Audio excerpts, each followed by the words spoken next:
This podcast is sponsored by Wahoo, the first company to ever get me excited about a treadmill. Look, we all know that there's nothing quite like running outside, but the Wahoo Kickr Run is the next best thing. It's a high-performance treadmill that responds to your running pace in real time. And that's not like other treadmills. You know, if you want other treadmills to do anything, you have to press buttons. But in the Kickr Run's Run Free mode, a sensor actually tailors the treadmill speed to your current running pace. So you can quickly accelerate or slow down without constantly pushing buttons. It's pretty much like you were running outside. Now, the first time I tried the Kickr Run, I couldn't believe how smooth it felt under my feet as I cruised at its fastest speed, 4 minutes per mile. Dude, you lasted like 30 seconds at 4 minutes a mile. It was like 45. Now, the Wahoo Kickr Run also integrates with a whole range of apps, including the interactive fitness platform Zwift Run, which takes you on a virtual course with real gradients, pace feedback, and other runners from across the world. And here's the best part. It allows you to properly keep up with your training on cold, wet, and stormy days without awkward pace changes or desperate stares at the clock. And so when the spring finally comes, you're ready for race day. Hold on. So that means that I can get to the Boston Marathon actually healthy and fit for the first time ever? Exactly. Thanks to Wahoo for sponsoring this podcast.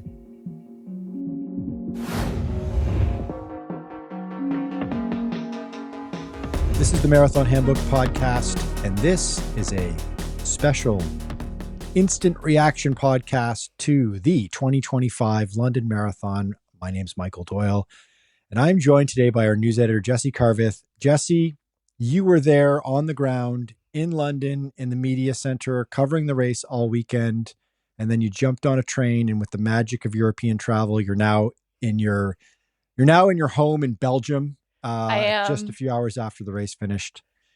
Yeah. Let's get into this race. Let's break it down. Let's you had do it. You had a very close view on all this. You talked to some of the elite athletes afterwards, and you watched this race unfold throughout the weekend.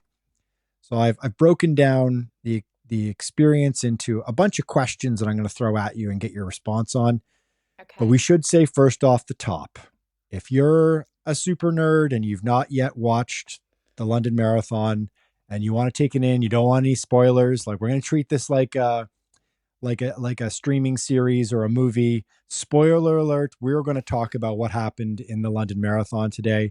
And if you want to watch the playback, we did a live watch along show that's available on our YouTube channel. If you want to watch the blow by blow action of Caitlin, Jessy, and I talking our way through for 3+ hours in London. But first, okay, so let's get into it here. All right. First things first, Jessy. Let's do a vibe check. What was the mood like in London this year in one word or a phrase? In one word, sensational. Hey, I like that.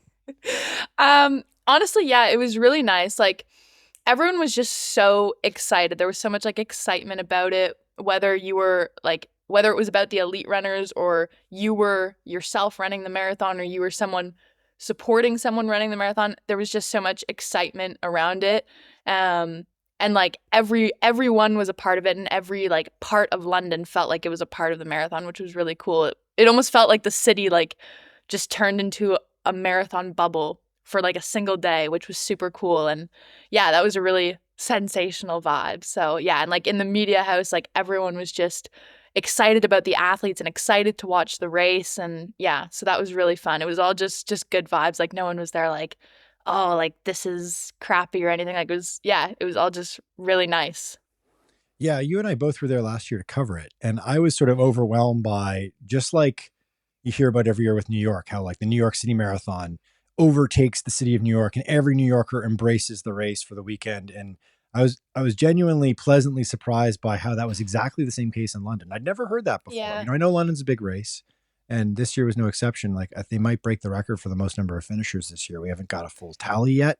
Yeah. They're aiming for it Yeah. at least. So Yeah, they were talking about it and they said they should have around maybe just over 56,000. So that's really huge. And I think like one thing that kind of plays a role into that is I know that London is like the biggest charity marathon, and I think kind of everyone's just there like giving, I guess, which kind of like brings in that extra sense of community as well, as like everyone's there for like they're giving purpose almost. Not everyone, but a lot of people. So I think that's really cool too.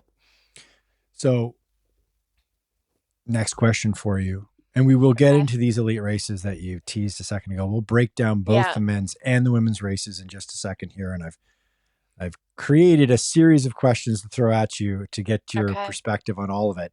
Sweet. But what's the coolest behind the scenes aspect of London this year for you? Because you've now covered it a couple of years in a row. Covering it as a journalist is a different experience than just, standing on the side of the street watching it. You sort of get to see, like, what's going on before, after. You get to talk to the elite athletes. They literally walk through the media center into the mix zone. And you get to hang out with Eliud Kipchoge in front of you. You posted some stuff on our Instagram that was pretty wowing. It's like, oh, there's the GOAT right there. So what's the one behind the scenes thing that you that really sticks out in your mind? I think there's actually two, and one's kind of from a journaling perspective and one's more with the runners. I think with the runners is you genuinely get to see how they're reacting to their race right after. We had a couple runners come in right after their race, and you can see them completely spent. Their legs are genuinely shaking. And as someone I was a runner, but I've never run a marathon, and I can grasp the idea of how challenging a marathon is, but you genuinely almost feel their experience. You're this person just went, and you can see it physically, emotionally. And I think that's just so cool to see the aftermath, because if you're on the side of the street and they are whizzing back past you, you see them running, great, they're going so fast, but it's afterwards you see that emotion from the months of training they put in, and just literally physically how their body's responding to that massive effort. I think it's just yeah, it's unlike anything you can see. For me, I've experienced kind of something like that at the end of a cycling race, but it's different when you see it on another person as well. So I think that was really cool. And then from a media perspective, it's also just cool to be with the other journalists and see how the other journalists kind of work and stuff. And sometimes you meet cool people or pick up on cool tips. So yeah, just being in the whole environment is super cool. Yeah, it's a small little family or community in the running media space, right? Yeah. Even globally, it's not a large number of people. We experienced that last weekend in Boston. Just a lot of familiar faces, and everyone's super friendly for the most part, which is lovely. Yeah, everyone will just come up and start talking to you, which is super cool. And yeah, it's a really nice community. But yeah, I think those are the two things. Let's get into these elite races. So Okay. I've constructed a little game we're going to play here. It's a round of underreaction, overreaction, or appropriate reaction. I've fashioned a bunch of statements, and I want you to give me your evaluation which one of those three reactions are appropriate for this. Okay, so statement number one is the women's only world record, which was set today in London by Tigst Assefa of Ethiopia in 2:15:50. The women's only world record was a big deal. Is that an underreaction, overreaction, or a fair reaction? I think that's a fair reaction, but I think the way it happened was different than I expected, I guess, is the best way to put it. I love it. You're hedging. You're I don't want to say it was an overreaction. Okay, so unpack that for me. How do you mean? Well, I just envisioned the race so much different. I almost envisioned a replay of the Olympics, where we had 2-3 runners going to the line. It was going to come down to the line, because especially those first 5K, those 4 women were all together. They looked in formation, ready to go. And I was this is going to be a close race. And because they're all really strong, and we've seen them run before, in Paris and stuff. And especially Hassan and Assefa, I was oh, it's definitely it's going to come down to it. That was my thinking right at the start. But then, yeah, Assefa took almost half the race just to herself. And I was I mean, I think it was a phenomenal run, and she was super strong and super fast. It was amazing. It was just played out completely different than what I expected. So yeah, but I think it is a fair statement. I think it is a big deal. I think I expected the women's world record to be broken, just not in that way, I guess is the best way to put it. But yeah, I think she had a phenomenal run, especially to be out on your own for that long in that heat at that pace. I think, yeah, it was a big deal. Yeah, especially after last week when we got word that two of the big headliners, Ruth Chepngetich, the Yeah. world record holder, and who is clearly the favorite going into the race, and Perez Jepchirchir, the reigning champion, and at the time the women's only world record holder from last year in London, they both Yeah. dropped from the race. It felt like it turned into an event where the focus was really clearly on Tigst Assefa versus Sifan Hassan. It was like Yeah. That I hate to use the rematch. boxing match analogy, but it was like the rematch between these Yeah. two really, top A-lister athletes that went head to head in Paris in the Olympics last year in the marathon, and like it literally came down to like physical contact in the last couple hundred meters in that Yeah. race, right? I think the thing is too is that had we had those two runners, Chepngetich and Jepchirchir, I think the race definitely would have played out different because kind of we look at the men's race and they had a big group for a long time, and I think that like plays into it as well. Like it kind of gives you more motivation. I think physically it's a bit easier to like run with a big group rather than, there's four of you, but then one drops off. Okay, now there's only three of you. Oh, your pacer's struggling and she drops off. So just kind of dropping like flies and there's already so little of you. So I think having those two others, especially like such high quality runners, like would have definitely really like just bolstered that group a bit more, and I think the race would have definitely been a bit different had they been there. But yeah, I do agree that it kind of turned into headliner Assefa versus Hassan. So the race kind of played out in a fascinating capacity. You had effectively Tigst Assefa and Jocelyn Jepkosgei kind of driving the bus for the entire race, really. And then you had, for the most part, Sifan Hassan kind of struggling really early and like yo-yoing Yeah. back and forth. Like she was falling off. I mean, a good by about 10K in, I felt like she fell off 5 or 10 seconds behind them, and then she would catch Hmm. up, and then she would fall off again, and then catch up. Just seemed like she was never comfortable and she was sort of struggling the entire time. Yeah. Although she did end up sort of managing the race pretty well because she ended up in third place and actually was kind of hunting down Jeff Koskei in the last, I'd say, Yeah. 5 kilometers.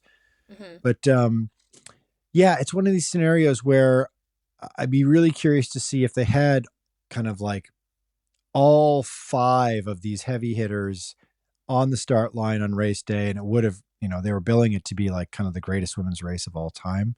Yeah. But yeah, it played out a little bit differently. One thing that you injected into the conversation mid race, which I thought was so fascinating, and I wasn't hearing it on the broadcast, and I didn't read it anywhere else up until that point. You joined us on our live watch along show and like inserted a little bit of breaking news, which was that they had not planned on going out that fast, and then basically the Yeah. leaders like changed the script at the start line effectively. Yeah. So essentially, we were told in the media room that the Pacers were going to go out for a 67 and a half um, half marathon. So Yes. 67:30 half marathon.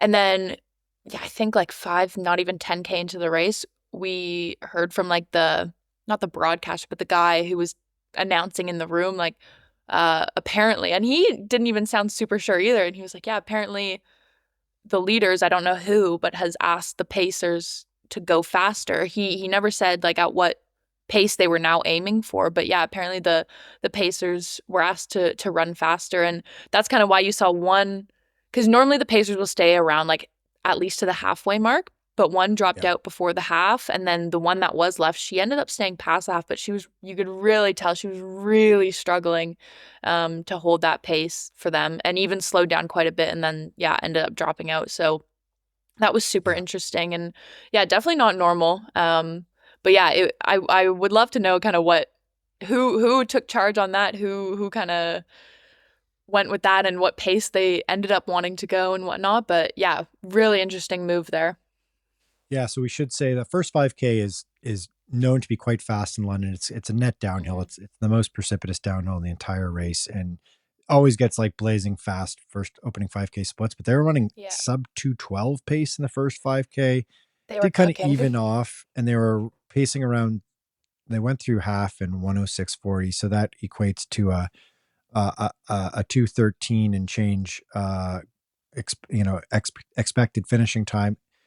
Assefa ends up kind of hanging on to a to a 2:15:50 and setting that women's only world record, which was previously set last year at 2:16:16. And she just missed, I think would have been like the kind of the cherry on top here, and would have made it like a really maybe like an underreaction to how big a deal this was, is if she would have got under 2:15:25, which was Paula that Radcliffe's course record from 2003, when that was the world record, of course. Yeah. So next one for you in our underreaction, overreaction, or appropriate reaction, Sifan Hassan's third place finish and the aforementioned yo-yoing back and forth was a disappointing performance. What's your grading of that statement? I hate to say it because I am a huge Sifan Hassan fan, but I do agree that her performance was quite disappointing. So I think that that's an appropriately rated statement. I wish I could say it wasn't, but I do. Even in the kind of interview after the race, she even, openly admitted, she's like, I was struggling in that first like half of the race, honestly, especially the first like 10K. For me, it was really hard to tell, like before that interview, of course, like during the race when I was watching, because in the Olympics, she almost did the same thing. And granted, she had done 2 mega races before that, 2 medal worthy races before that. So we were kind of expecting her to struggle. So everyone thought she was struggling, but really she was kind of just running her own race and ended up coming back and winning.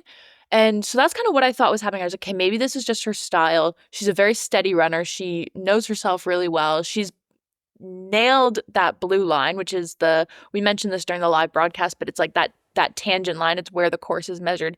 Her feet were glued to that, whereas like the pacers in the group were coming off that quite a bit. So they were technically probably running more than they needed to, whereas Hassan was dead on that blue line. And yeah, she kept coming back and forth, and I was like, okay, maybe this is kind of just what she's doing. And the other aspect that I thought about was she's also the only one taking on fuel in this first 30K of the race. And so maybe that's like, okay, like when a feed station comes up, maybe she's slowing down to like get that while they're continuing, and then she'll catch back up and all that. But then once we got through, what was it, the half or the 30K, and she was about 26 seconds back, and we both, you Michael, told me, you're like, I think this is it. I don't think she's coming back from this. And I was like, Yeah, I think you're right. And then the next like time check, it was like 1.5 minutes and then 2 minutes. And yeah, I was really surprised because she did look like she was struggling, but it was also that like she kind of always looks like she's struggling. yeah, But she always somehow comes back, I guess. But this time she just didn't. And I think we're just so used to her putting on those gutsy, massive, impossible performances where she does come back out of nowhere. And this time she just didn't. But I still think, like, of course, like a third place is a super respectable position to come in. I could never do the same. So yeah, it's still a great race, but I just don't think it's the Sifan Hassan that we're used to seeing. And yeah, like I said, during the interview, she kind of admitted to that, and she said, yeah, it's only been kind of 7 months. She hasn't even been training for those full 7 months, obviously, with some time off after the Olympics. I'm really happy, it's for a year of Olympic coming back, and it just had a 7 months ago Olympic. It's amazing. I'm really grateful to be in podium, and then I have also great respect for marathon. I really push myself, and I didn't give up. Yeah, she was still happy with the performance herself, but yeah, I think for us it wasn't the Sifan Hassan that we're used to seeing. Like, it wasn't Olympic ready Sifan Hassan. So yeah. We can just highlight her career thus far in the marathon. Obviously, like one of the all-time great track runners, an incredible career on the track, and her pivot to the marathon has been pretty exceptional as well. She's currently third fastest all time in the marathon as well, with her 2:13:44 from a couple years back. She won London Marathon in her debut in 2023, and then she won Chicago with that really fast 2:13 time in the fall of 2023. And she had a tough time in Tokyo. We covered that race in 2024 where she finished fourth in 2:18:05, still a decent time. And then this year, of course, she ran it looks like it's an official time, 2:19 flat for third place in London. Yeah. So she's got a first, a first, a fourth, and a third. And I mean, overall, that's a pretty good average for Yeah. marathon performances. Like, no, she hasn't gone over 220. She hasn't had a real bad sort of blow up, fall apart race. I mean, I guess Yeah. this or Tokyo would be that version for Sifan Hassan. But like, neat stat for you here. Okay, she was 2 minutes back from Jocelyn Jepkosgei at 40K. So we had a 40K split where she's exactly 2 minutes behind Jepkosgei, and she Mhm. finished just 16 seconds back from Jepkosgei. She closed a minute 44 in 2.2 kilometers on Yeah. Jepkosgei. So Jepkosgei must have just been completely falling apart. She couldn't get Yeah. that race done quickly enough, I imagine. Yeah, well, actually, in the post race interview, she Jepkosgei like really admitted she's like that last bit was she very much slowed down a lot.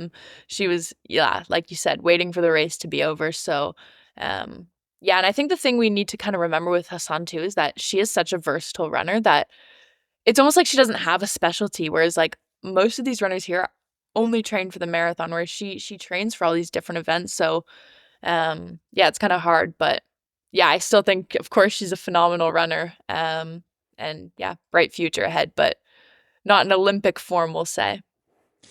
We should also spotlight Tigst Assefa, who has put together, like, very quietly, a pretty impressive resume in the marathon, Yeah.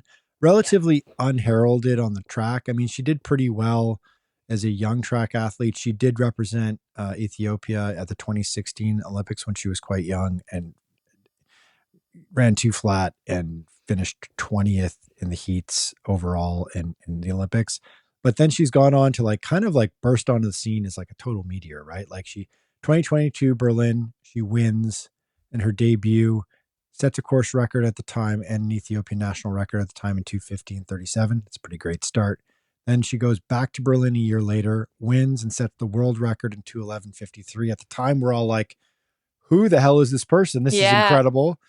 Yeah. Um, and I think at the time, everyone thought to themselves, like, that world record's never going to be broken. That's a huge world record. And then, of course, it Yeah. got broken by 2 minutes.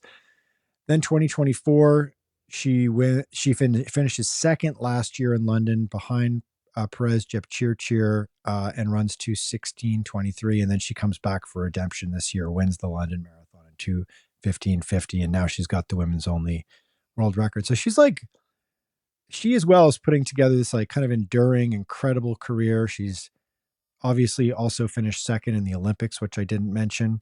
Mhm. And I think one of the great finishes in Olympic history in the Yeah. marathon. And like, I don't know, she's a cool figure in marathon running that I think is like in a time where we really need stars. And her and Yeah. Hassan, I think, are both really fascinating figures in marathon running. What I really think about Asefa that is really interesting and kind of, especially as we've covered her over the years, I think she's really developed her skills as like a championship style racer. So I think when we first kind of started following her, like in Berlin, after that world record and stuff, because Berlin has the male pacers, I think, and she didn't have very much championship experience. She was very much like a sit on the heels of a pacer, and she's very fast. So she can do that. She can sit on someone's heels at a very high pace for a very long time. So phenomenal.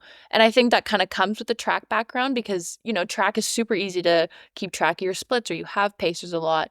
Whereas in the marathon, you're on this course with whatever, there could, especially in a championship style, there's other people around you. There might not be pacers, all that. And I think, over the years, she's really able now to combine like that experience in championship style races because she's had so many now along with that speed.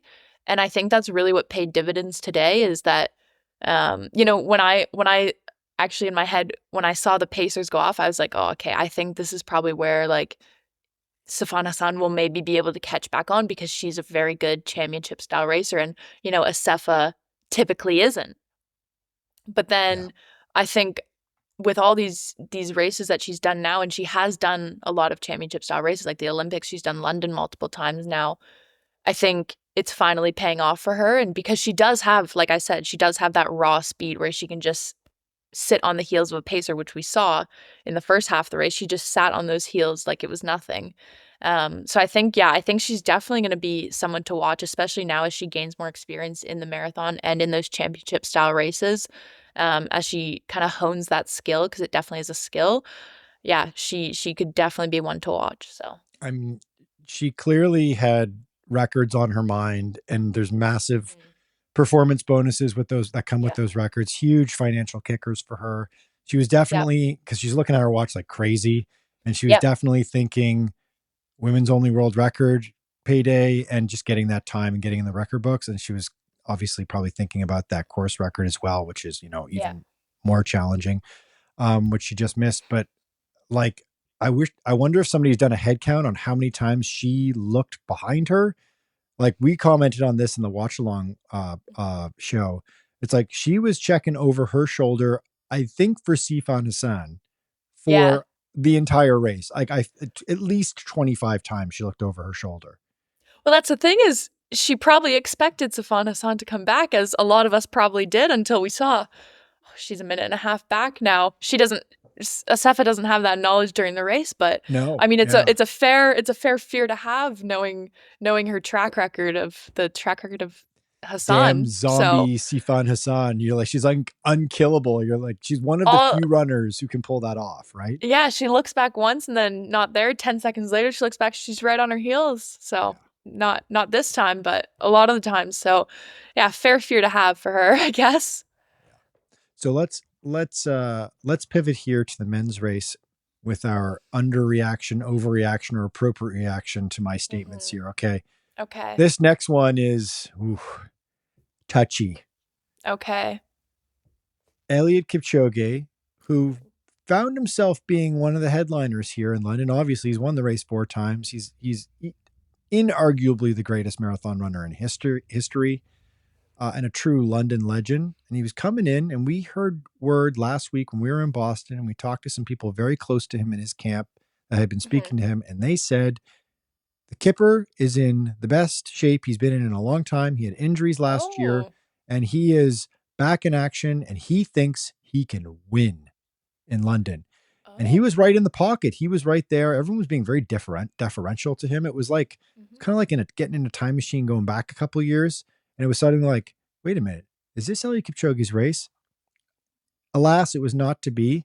He got dropped off the back at about 30K when the big move got made. And he was sort of the first casualty of that big push and change in pace.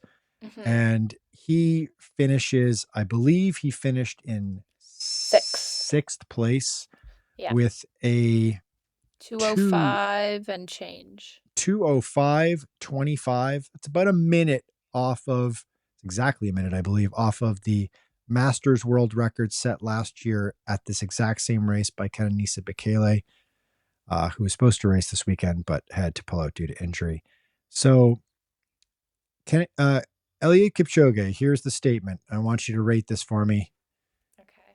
Eliud Kipchoge is done as a world beating guy at the World Marathon Majors. As a world beating guy, yes. I don't see him. I know, you're putting me in the hot seat here. I know. I feel bad. It's like, don't at her. It's like, I created the game. I'm sorry. Yeah, this is Michael's game. I do think he's past his prime, in the twilight of his career. However, I do still think he has his place here. Certainly. If that makes sense. I still think he 100% has his place on the elite start line, because he is still a good runner. To come 6th in a major marathon is still super impressive. It's almost like the Sifan Hassan thing. It's not the Eliud Kipchoge we're used to seeing, but we also do need to be real. Yeah. Age does play a factor.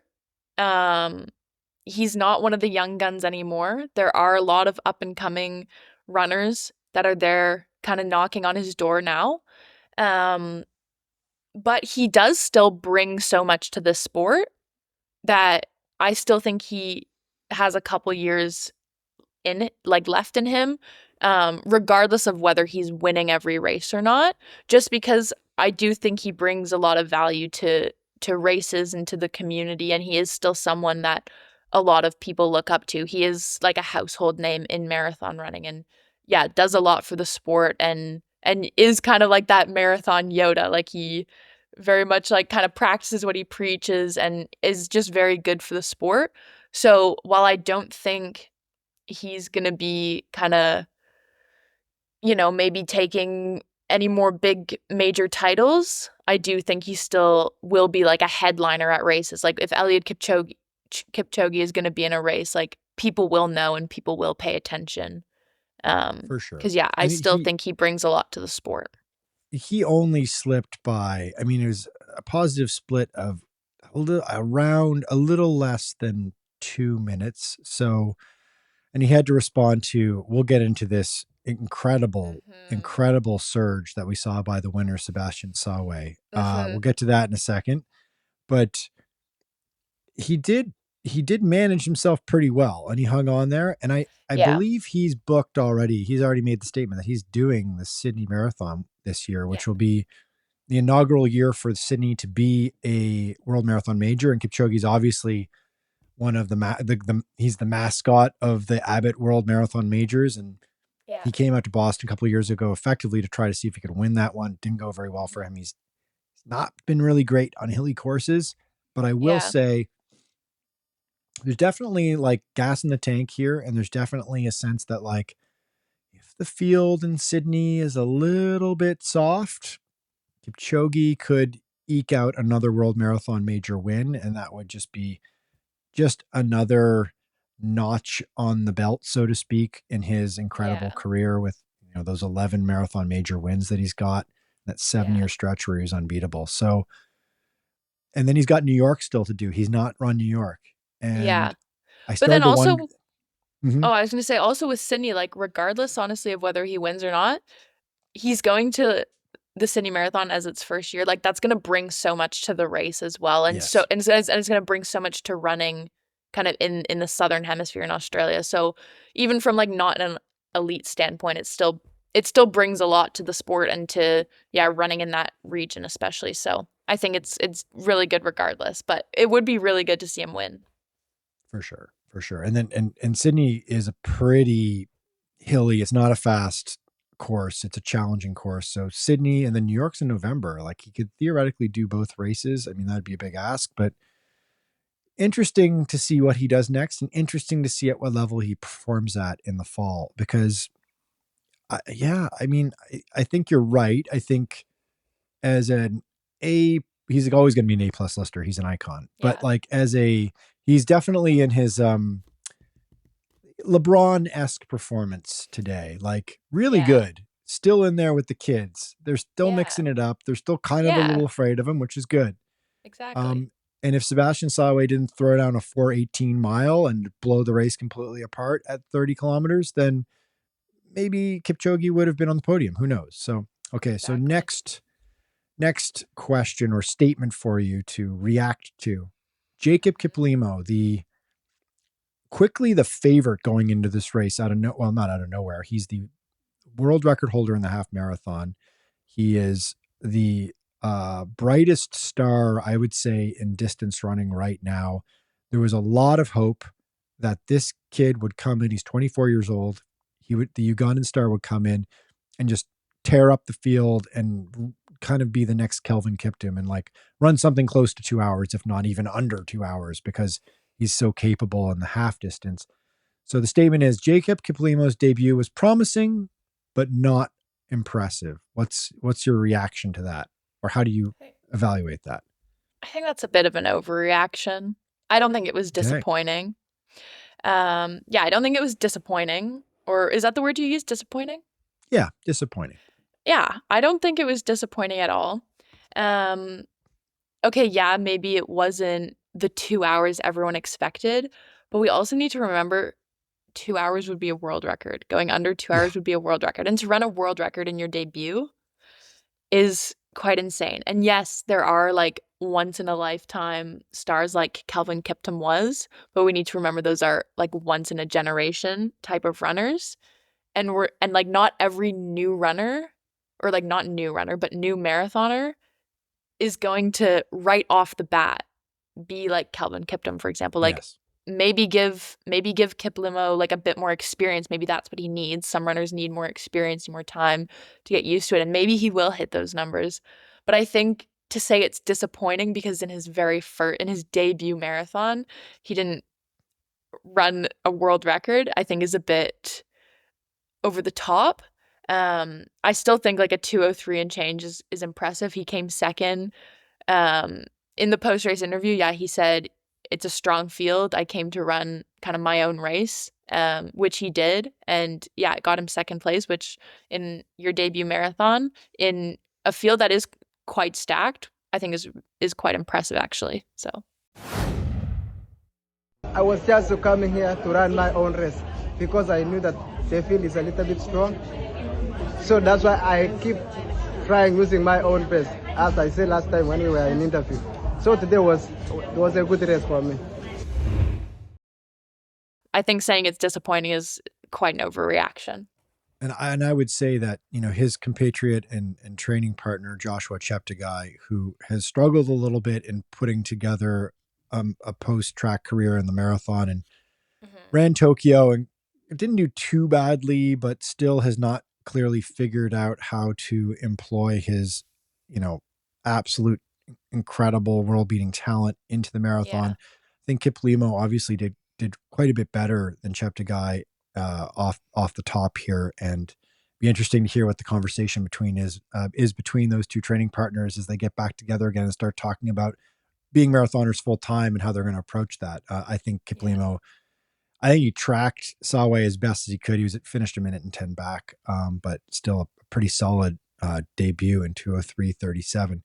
Okay, so let's pivot to that leader. Let's pivot to the winner, 29-year-old Sebastian Sawe of Kenya, who is now kind of stitching together himself. Pretty damn impressive resume. He won Valencia last year in 2:02:05, and he finished London winning in 2:02:27, and he really defined the last 10 or 12K of this race. I noted this down here, and I actually went and checked the tables here. He ran a 4:18 mile to create all that separation. There was a group of 10 athletes together. It was all the top runners in the race. And he threw this mile down in 4:18. And a 4:18 is 1:57:07 marathon pace, just, in case you're curious. And just like immediately ended the race. And then he proceeded to run between 30 and 35 kilometers. His split was a 5K split was 13:56. And that is 1:57:30 marathon pace.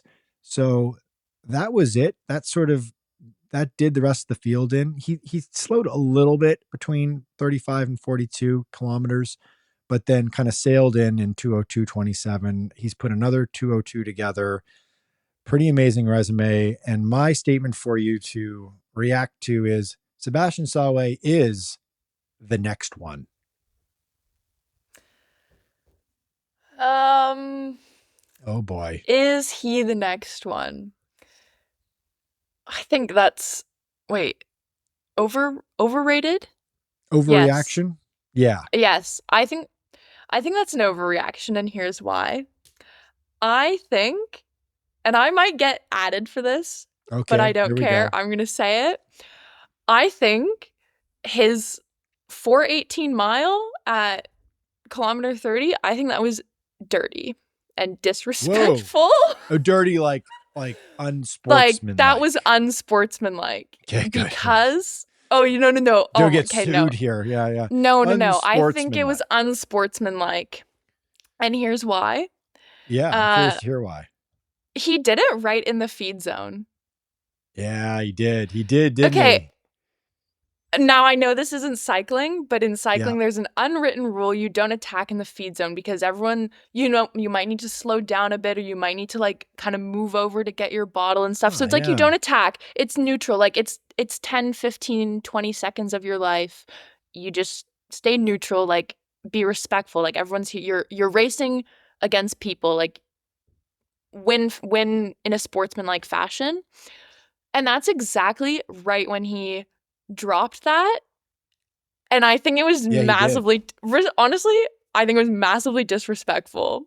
Like, I think the run itself overall was really impressive, and to Yes. drop that mile at that point in the race is incredible. Is Yes. a really impressive feat. But why could you? But if you're gonna run that fast, if you can prove that you can run that fast, why do you have to do it at that point? Yeah, good question. You should be confident enough in yourself if you can run those speeds to run them against people, and let's see if someone can follow you. Let's make the race a race. I just think it was a very dirty move on his You thought it was part. sneaky. I Yeah. do, and I don't respect it at all, honestly. I'm so sorry. People might not like that, but yeah, I think it was a dirty move, so. We should say, Jessy, you're a pro cyclist by trade. That's your day job. And there are many unwritten rules in each sport, but certainly in cycling. Yeah. And that's a great question. That's actually something the next time we go to a major marathon and we're talking to the elites, I'm going to write that down as a question to ask. Is it like, is there any sort of unwritten rule when you pass through the bottle stations? What's the etiquette? Is the etiquette like, I mean, obviously the etiquette is to like get your bottle and get the heck out.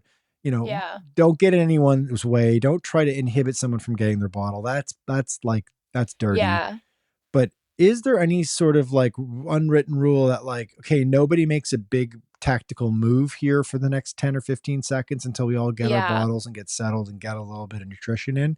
I don't know if that's a rule or not, like an unwritten rule in running or not. And I mean, it's a brilliant spot for an attack if you can handle it, because everyone is just sort of like trying to get nutrition. That's the thing. In. Everyone's focused. Yeah, everyone's focused on themselves. Like, you're not really paying attention. And then next thing you know, if someone is gonna drop a 4:18 mile, run that, like accelerate that much, and you're not paying attention for 10 seconds, like they're gone. And the amount of work that you need to put in to then catch them while they're running at that speed is more than the speed that they're doing. And it's like, you got like Morton in your mouth and you're trying to chug it down. And you're just like, yeah. Ugh. So it's like you need to go and run a 4-minute mile to catch him. And I did not respect that at all. I thought it was sneaky, unsportsmanlike. And I mean, from an objective perspective, I think it's like physically the feat was great. Like impressive running, impressive times. But why can't you do that against your competitors? Why do you have to do it in a sneaky way? So that's why I didn't love his performance overall, honestly. Like, yes, he won, but you're not a fan. I'm not a fan, honestly. So you've made a little note. You've like Sebastian Sawe. Yeah. It's just like win the race like against other people. Like at least give everyone should have a chance. Like, yeah, it shouldn't be because you did something sneaky that you win. Like, I wouldn't feel good if I attacked someone through a feed zone and then won a race. I'd be like, oh, the only way I could win was because the other people weren't paying attention. Yeah, like, that's not racing. Respectfully. It was disrespectful to his elder, because poor Kipchoge got absolutely crushed in that exact moment. And he's like holding on to the Morton bottle for dear life. And he's just like trying to get it in. And he's like, I don't know if I can. I think Kipchoge actually kind of kept within himself and let everyone chase after the guy, and was thinking to himself, like, maybe this is an attack that's not going to be sustainable. But it clearly was, because he ran 13:56 and just completely dropped everybody. But okay, so yeah, that's my thoughts on that one. Wasn't expecting a hot take, but I love it. I know. I told you welcome. I told you I had a hot take before this, and I mean the rest of the world might hate it, but sorry, I'm a champ for sportsmanlike behavior. No, I like it. And we're definitely going to ask some elites in the future, like, what's the unwritten rules of going through the bottle tables. Okay, so next mini segment here for you. Okay. Besides the winners, and you can include them as well if you want to, but besides the winners, who were the big winners of the day at the London Marathon, in your opinion? I think Eilish McColligan, the Scottish runner. I was corrected by a listener who says, I believe it's pronounced Eilish. And we should know this because our colleague, Thomas Watson, is a Scot. So they also said her name today, but in my head, it's still Eilish. So I'm so sorry. everyone.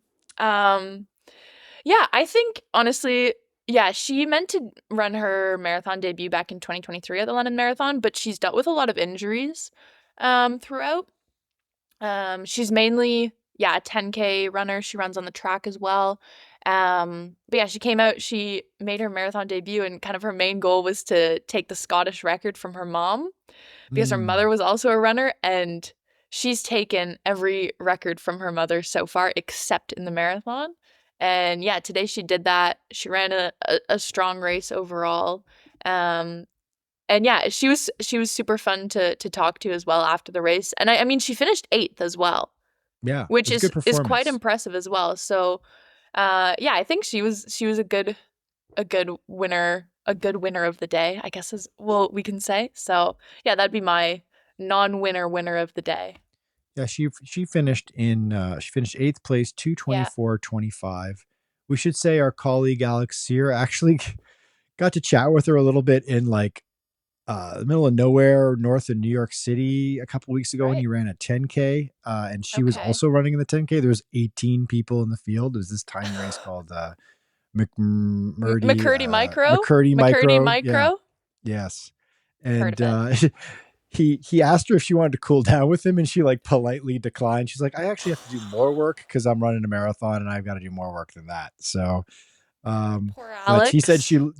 he said that she looked in phenomenal shape, and I think she threw Yeah. down like a 31-minute 10K in practice. So Yeah. congratulations to her. That's a really great performance for sure. I actually think like I'd say Kiplimo definitely. I liked his, all game playing Yeah. aside with the or under over or appropriate reaction segment. I think Kiplimo, that's a nice start for his career. I think with Kipchoge, we've kind of got perfectionist syndrome going with Yeah. marathon runners, where we're like, you have to have this like, you have to storm onto the scene with some gigantic record, then you have to like run the table for 7 straight years, win every major you're in, set a world record, do phenomenal things, and that's greatness. And anything apart from Yeah. that is just sort of a middling career, and that's just not true. Yeah, and I think also, like, not just with us, but, like, just in the marathoning world in general, it's like, when someone does, like, one good thing, it's like, that's the standard now, when it's like, those good things, like, those are their highlights, like, that's not gonna be everyone's kinda average day, you know? So, That's right. yeah. I'd say also Alex Yee, who got a lot of hype going into it, New Balance athlete. This is a New Balance race. He's British runner, triathlete, won Olympic champion. the Olympic champion in the triathlon. He's moved up to the marathon. Now, although he was like kind of talking big talk about what he was going to do, he Yeah. still handled himself pretty well. Ran 2:11.08 for 14th place. That's a good place to start for him. Looked pretty solid Mhm. coming in through the finishing line. So, that's a promising start to potentially a marathon running career. Who knows? Maybe. And also you got to give a shout out to Alexander Mutiso Munoz, last year's champion. Mhm. Crazy sprint to the finish. Probably like the besides the big win, I'd say by Tigst Assefa, kind of the exciting moment of the day at the finish line was him and Abdi Nagier, who won New York in November. Were like that's among the fastest, nuttiest marathon sprints to the finish and closest finish, like a photo finish for third place. They ended Yeah. up giving it to Matiso in the end. I think they had Nagier with third place for a minute, but they flipped it. And Yeah. now Matiso gets on the podium, and that's not nothing either. So, Yeah. and okay, and then if we're handing out the orange slices for all the positives, we got to do the negatives here. Okay. Who do you got as biggest loser of the day? Okay, we've already talked about Hassan, so I don't wanna say her, but someone we haven't talked about yet is Tamarat Tola. Okay, ooh, the Olympic champion. Um, Olympic champion, 5th place, Yeah, 2:04.42. Now, don't get me wrong, 5th place is still sensational, yep, but I yeah, he just almost kinda like Sifan, like, just from the get-go, didn't didn't look like he was having a good day. Um, no, so maybe it was kinda something against the Olympic champions today in London. But yeah, I kind of expected him to hopefully be in kinda medal contention there, even challenging for the win. So yeah, I'd say that he didn't there wasn't a lot of talk around him either, so I think that's kinda just one to highlight that just a bit of an underwhelming performance, I'd say. Especially, yeah, he had such a strong race at the Olympics, that like incredible race there, that I was personally like expecting to see something like really big here.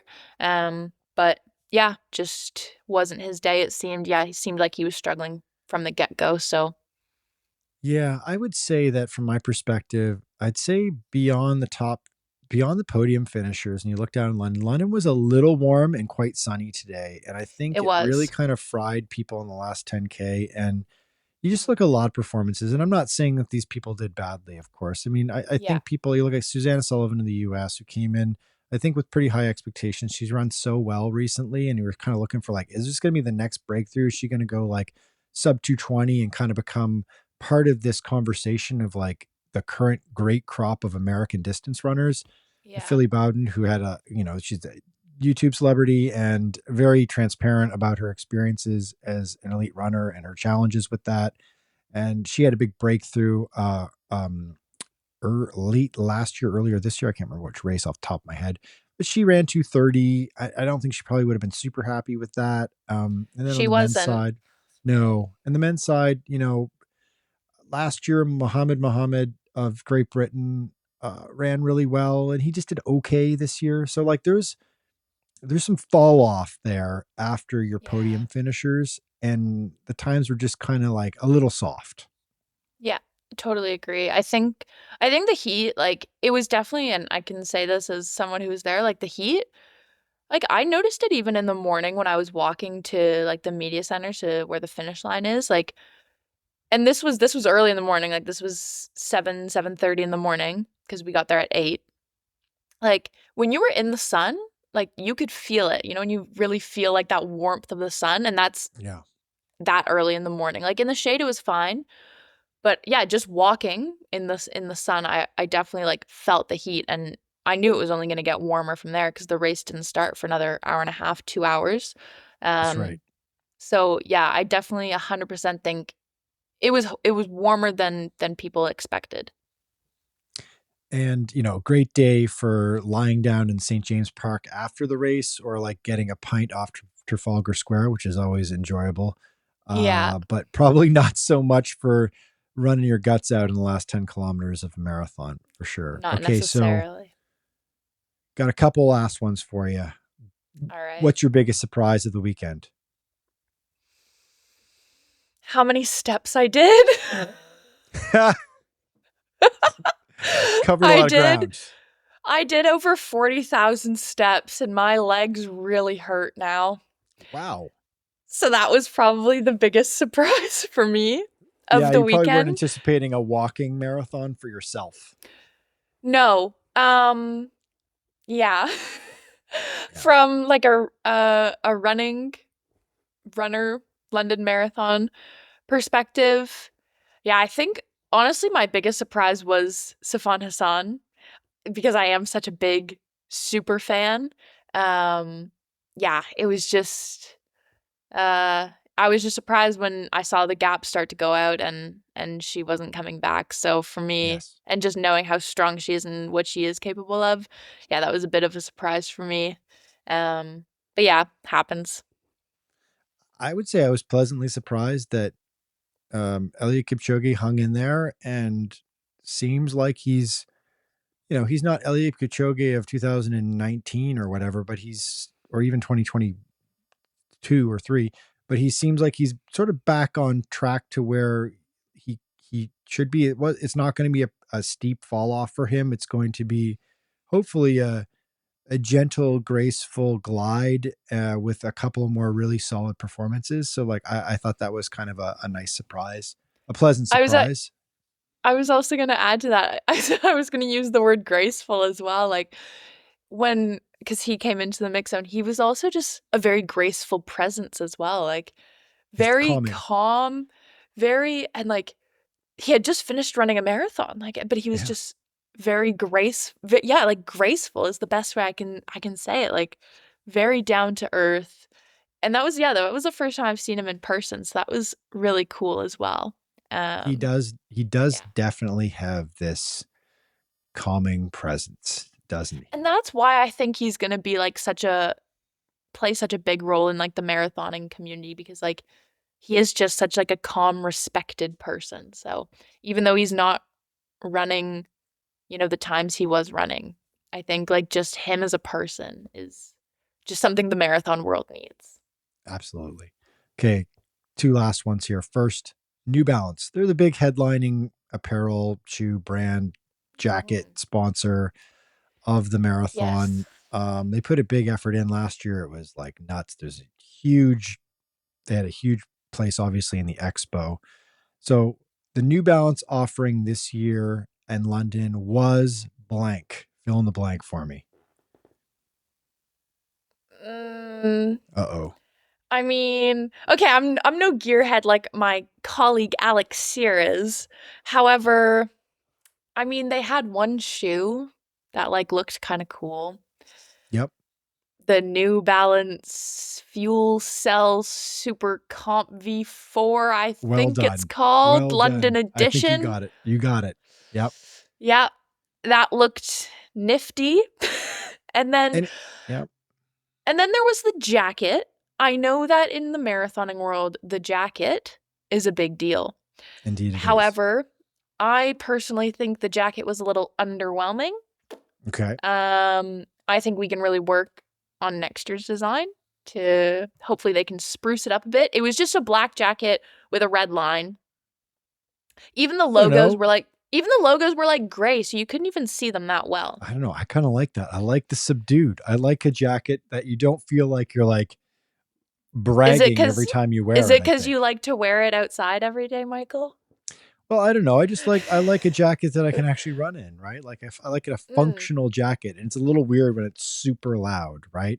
But you are right. These are definitional pieces. They are by their very design, they're mementos. By their very design, they're meant to signal to anyone who knows.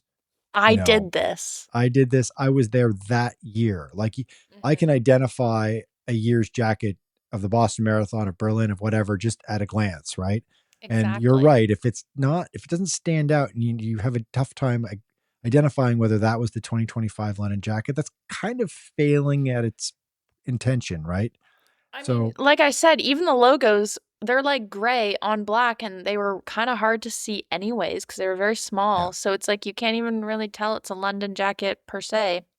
So year. Maybe they took a little bit of an off year because they blew it out last year. It was massive. They had lots of stuff going on last year, and I mean, it was really cool to be there. They had like these little like museum type of thing, I guess is the best way to put it. Yeah.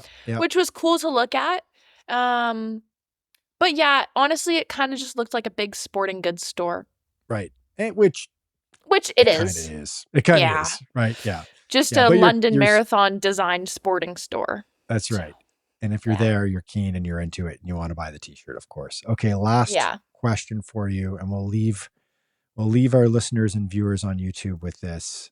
What is your one burning question as you're getting on the train to go back to your home base in Belgium from London this afternoon? What was the one burning question looming in your mind?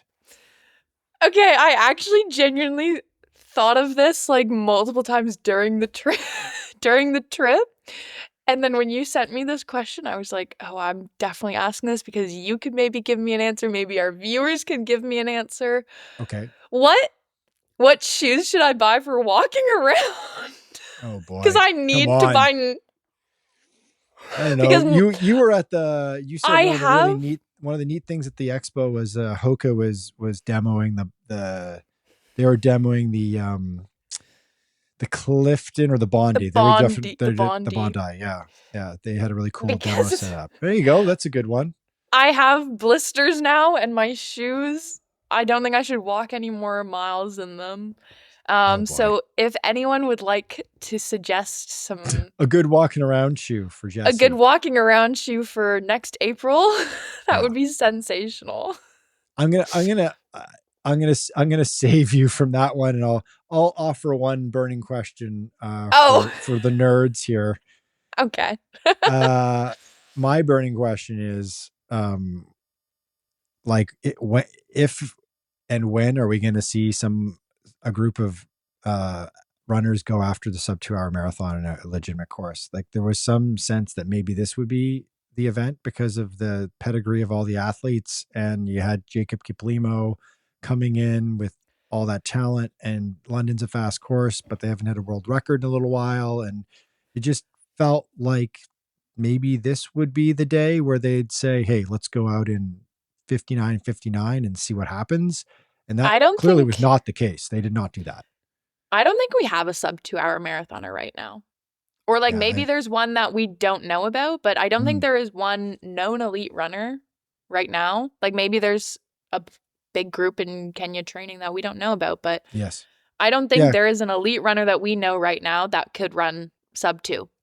Yeah, I don't. Kiplimo's So a ways away at yeah, 2:03:37. I mean, he could chisel that one down in the next one and get much closer, but for now, yeah, he's not as close as we thought. And no. Sebastian Sawe has shown himself to be very, very talented and capable of running very fast in the second half of the race, but he's still a 2:02 runner, so that's still 2 minutes, right? So And I think the big issue with this is because so when Kipchoge did his unofficial sub 2, he had that big group of pacers working together and like subbing in and out, of course, but he had that big group around him. I think it would be very hard for someone to do it in an official race right now because they would be the only one out there. that's right. Because there's not a You're gonna have to pacer that solo can it. you're going to have to solo it. There's not going to be a pacer that can stay with you the whole race because you can't sub in new pacers if you want it to be a world record.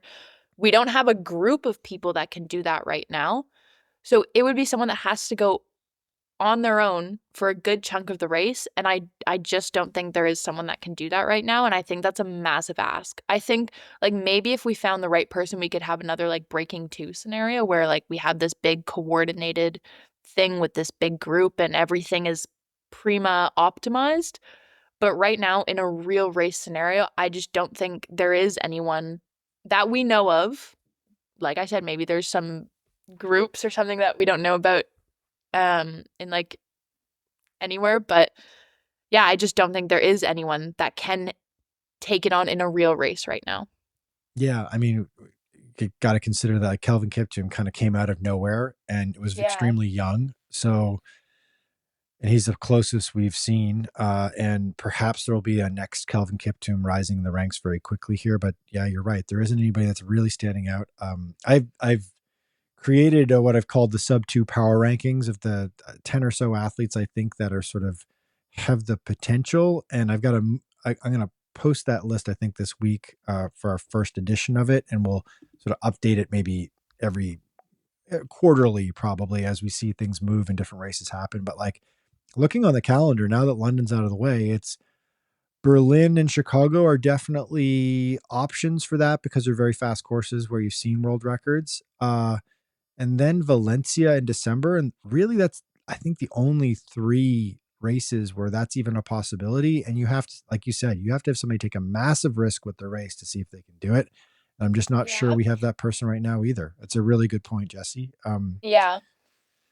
Okay. Well, we've done it. We've covered off the London Marathon. And I thank you very much for joining us.